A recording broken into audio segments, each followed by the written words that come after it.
Hi friends, Betty Rage here, your favorite nerdy goth mom, and this is Lashes and Lore, where I glam up and dive deep into the darkest corners of TTRPG lore. And today, we are talking about a place that never healed, and maybe never will. Eberron is built by war. Magic powers the trains, the cities, and even the economy. But it also built weapons, forged armies, and shattered nations. The war ended officially, but the scars, the secrets, the grudges, babe, they are so very much still alive. From Dragon-Marked Dynasties acting like magical megacorporations to Warforged trying to find purpose after being built for war, this setting, it has everything. Noir vibes, lightning rails, espionage, and a world that's always this close to falling apart again. So, grab your eyeliner and your treaty violations, because we're headed to Eberron, and this is the part where we get glam and we get nerdy. Okay, so what is Eberron? The short answer, it's D&D, but with arcane electricity, magical corporate espionage, airships, and trauma. So much unresolved trauma. Eberron isn't the world where you stumble across some ancient sword and become the chosen one. No. In Eberron, that sword, it was mass-produced, patented, licensed, and probably caused some small legal battle. One of my favorite things about this setting was that it was crafted by Keith Baker, who dropped this world into D&D's lap in 2002. After winning a massive world-building contest. That's right, Eberron comes from the players, the community, the people who play this game on the regular basis. Instead of the standard high fantasy, Keith was like, what if Indiana Jones kissed Blade Runner and their love child fought goblins on a magic bullet train? Iconic. Eberron is a world that is permanently scarred by the Last War. The Last War is a 100-year continental bloodbath, and it fractured nations. The war technically ended, but the mistrust, the betrayal, and the absolute mess it left behind, honey, that's forever. And here, magic isn't rare and wondrous. No, it is industrial. It fuels cities, trains, weapons, and yes, even your magical morning coffee run.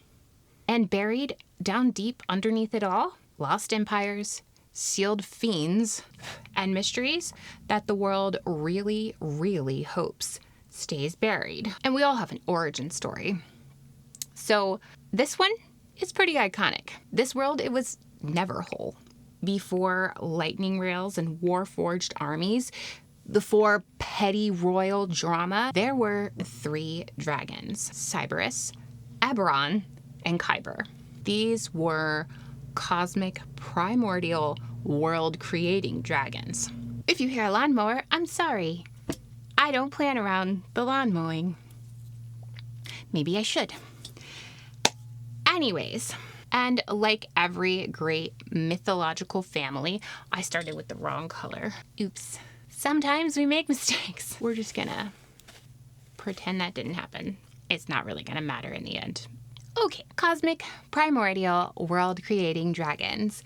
And like every great mythological family, they immediately started throwing hands. So Kyber, they betrayed Cerberus. Like full-on stab your sibling and start the apocalypse kind of energy. Eberron, the peacemaker, well, she fought back. But not by killing Kyber, by wrapping around him and sealing him inside of her body. And from that one act of divine violence, reality was born. Cerberus's shattered body became the golden ring in the night sky. Eberron became the land itself. And Khyber became the underground darkness where nightmares breed. So yes, you are literally standing on the skin of a sleeping chaos dragon. Cute, right? But the mess, it didn't stop there. From Khyber's rage came fiends. From Eberron's hope came celestials. And from Cybrus's lingering memory came the dragons, the first protectors, and the first drama queens. Because naturally, you gotta love them. And what was this earliest age like? It was a full-on hellscape. Fiends ruled everything. Until dragons, guided by the draconic prophecy, teamed up with the Quaddle, the celestial feathered snakes, and yeeted the overlords into a magical prison. While all of this is happening, some giants on Zendrik were building empires, and goblinoids were founding cities, and humans were nowhere to be seen yet. But don't worry, humans eventually arrived and colonized Corvair and formed the Kingdom of Galifar, a fragile dream that lasted about as long as human egos would allow. Looks like I'm not doing anything, but I'm blending. Oh yeah, you guys are still here. All right. So, as I was saying a moment ago, Galifar was supposed to be forever. Spoiler, it wasn't. When King Jarrett died and he named his daughter Michonne the heir, his 5 other royal children said, "No phone. Who dis?" And just like that, the last war began. A century of betrayal, bloodshed, and burning alliances faster than you can say, roll initiative. During this time, magic tech really boomed. Airships soared. Warforged were built to bleed and die. And every single nation thought that they were the righteous ones. But then came the day of mourning. In a single day, the entire nation of Seer was completely obliterated, flattened into the Mournland, a mist-choked wasteland where even reality forgot how to behave. And the real kicker is that no one knows why. There are theories. A magical superweapon? Divine punishment? Some kind of cosmic accident? Whatever it was enough to terrify everyone into signing the Treaty of Thronehold. Did the war end? Legally, yeah. But emotionally, spiritually, politically, babes, the war is just wearing a nicer dress at this point. But we're ushered into a time of spell tech.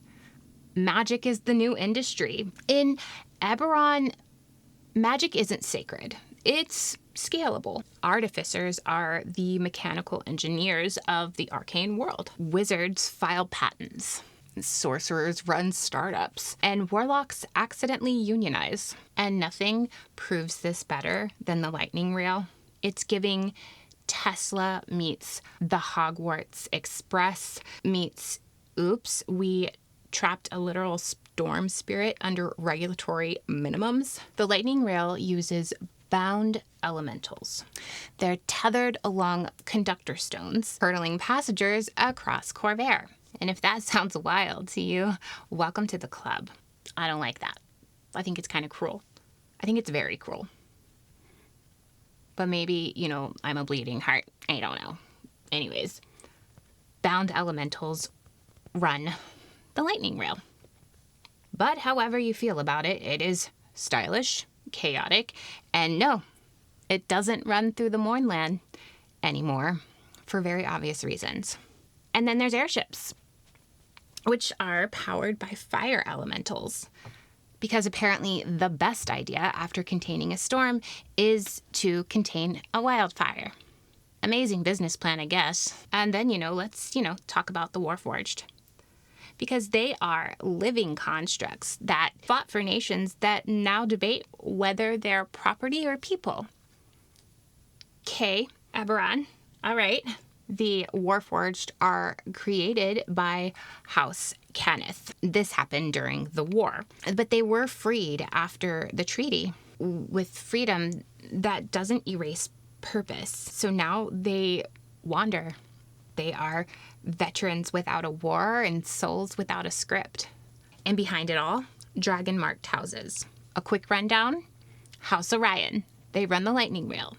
House Kenneth, they build your magical tech. House Sevis, well, they run the mail and they spy on your text messages. And House Lyrandar, they control the skies and weather, the weather forecast. They got that one too. But to be clear, they're not nations, they are dynasties. Untouchable, unregulated, and serving you lawsuits with the side of charm spells. In short, magic, it really didn't make this world better. It made it faster, shinier, and 10 times more fragile. So we want to get a rundown of the land. 13 planes orbit Eberron, like drama queens on a reality show reunion. Oh, we love that reunion show. Sometimes these planes, they're close, and sometimes they ghost you.